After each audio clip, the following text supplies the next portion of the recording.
ইরানের হামলার ভয়ে নিরাপদ আশ্রয় হিসেবে মাটির নিচে বাংকারে লুকাচ্ছে ইসরায়েলিরা। ইরান ও ইসরায়েলের মধ্যে নতুন করে পাল্টাপাল্টি হামলা শুরু হওয়ার পর এই পরিস্থিতি সৃষ্টি হয়েছে। লেবাননে ইসরায়েলের চলমান হামলা অবশ্যই বন্ধ করতে হবে, অন্যথায় তাদের কঠিন পরিস্থিতির সম্মুখীন হতে হবে। রোববার এই সতর্কবার্তা দেওয়ার পরপরই হঠাৎ ইসরায়েলে হামলা চালায় ইরান। তেহরানের এই হামলার পরপরই ফোনালাপ করেন মার্কিন প্রেসিডেন্ট ডোনাল্ড ট্রাম্প ও ইসরায়েলের প্রধানমন্ত্রী বেনিয়ামিন নেতানিয়াহু। এ সময় ট্রাম্প ইসরায়েলকে ইরানে পাল্টা হামলা না চালানোর আহ্বান জানান।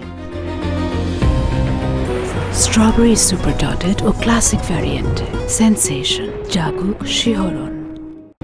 তবে ট্রাম্পের এই আহ্বান উপেক্ষা করে ইরানে পাল্টা হামলা চালিয়েছে ইসরায়েল। এই হামলার পর নতুন করে আবারও ইসরায়েলে দুটি সামরিক ঘাঁটিতে হামলা চালিয়েছে ইরানের ইসলামী বিপ্লবী গার্ড বাহিনী। সোমবার নেভাতিম ও তেলনফ বিমান ঘাঁটিতে হামলা চালিয়েছে তারা।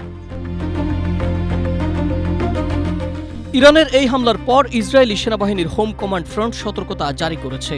তারা সাধারণ ইসরায়েলিদের দ্রুত সময়ে আশ্রয় কেন্দ্রে যাওয়ার নির্দেশ দিয়েছে। এ অবস্থায় ইরানের পার্লামেন্ট স্পিকার মোহাম্মদ বাঘের গালিবাফ বলেছেন, ইসরায়েলের আগ্রাসন অব্যাহত থাকলে তেহরান শুধু আলোচনা প্রক্রিয়া স্থগিত করবে না, বরং সরাসরি সামরিক সংঘাতে জড়াবে।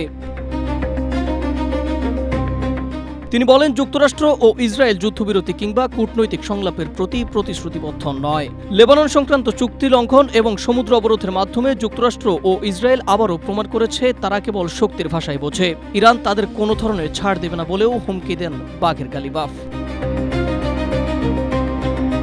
Ahmed Imtiaz, Asia post.